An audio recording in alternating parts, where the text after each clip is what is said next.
introspeksi, ada ekstrospeksi, ada ke dalam dan keluar.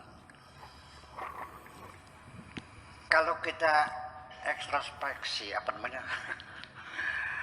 melihat keluar, itu kita mungkin bisa lebih jujur ya.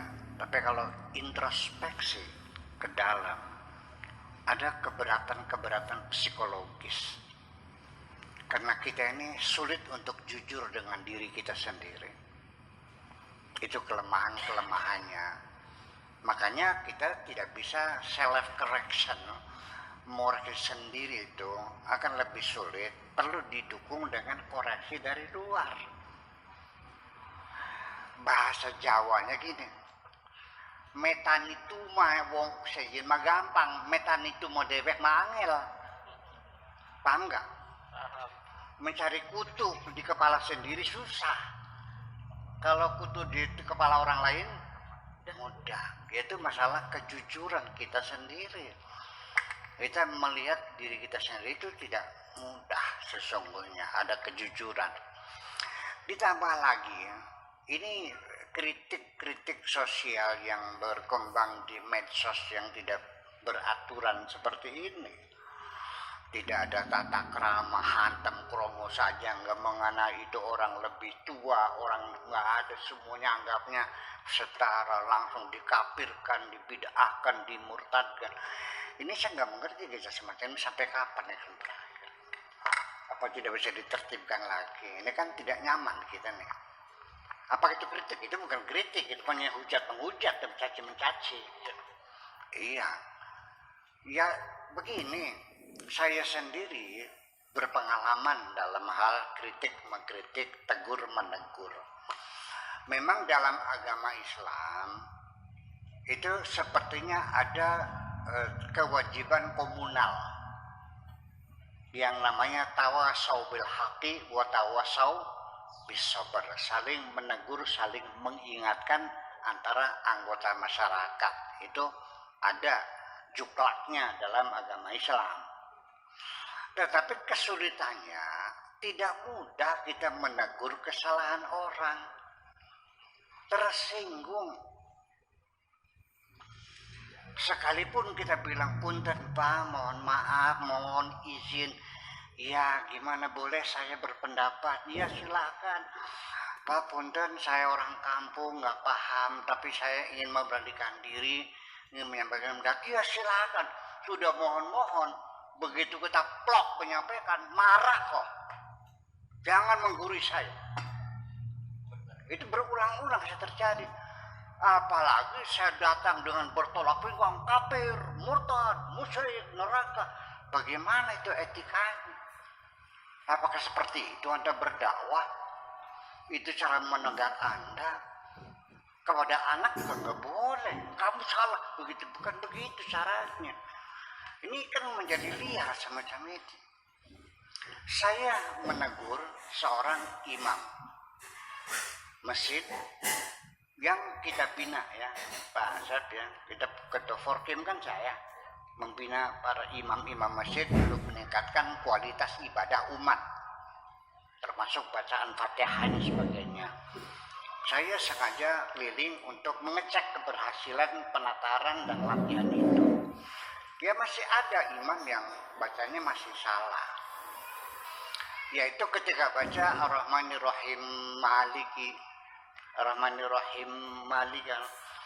Seharusnya kan Ar-Rahmanir-Rahimi Malik ya, bukan Ar-Rahmanir-Rahim Malik ya, bukan diidghamkan. Nah, selesai sholat, saya temui, saya sanjung dulu supaya jangan tersinggung.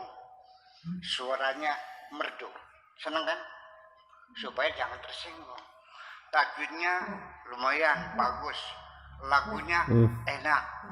Hanya saja pada waktu kita membaca wasol Ar-Rahmanir-Rahim Maliki itu jangan diidghamkan, Ar-Rahmanir-Rahimi Maliki. Alhamdulillahirabbil alamin Ar-Rahmanir-Rahimi Maliki. Iyyaka na'budu wa iyyaka nasta'in. Bukan nasta'ini. Itu ilmu tajwidnya seperti itu. Apa berterima kasih? Tolak pinggang pirang tahun misalnya mondok berapa tahun kok pesantrennya. Imam itu tidak tahu saya ketua aja karena nggak pernah hadir.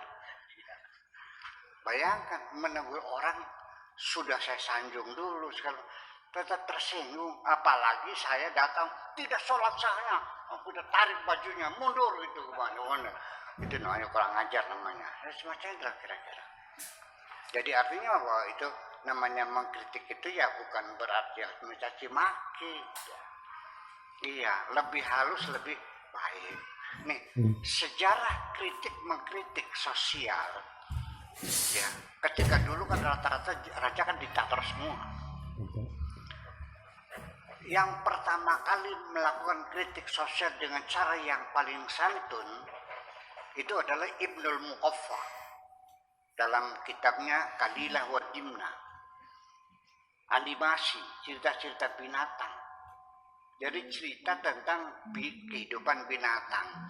Kalau dia itu macan berarti dia raja. Kalau kancil itu filosofnya, gitu. Kalau kera itu rakyat jelatanya.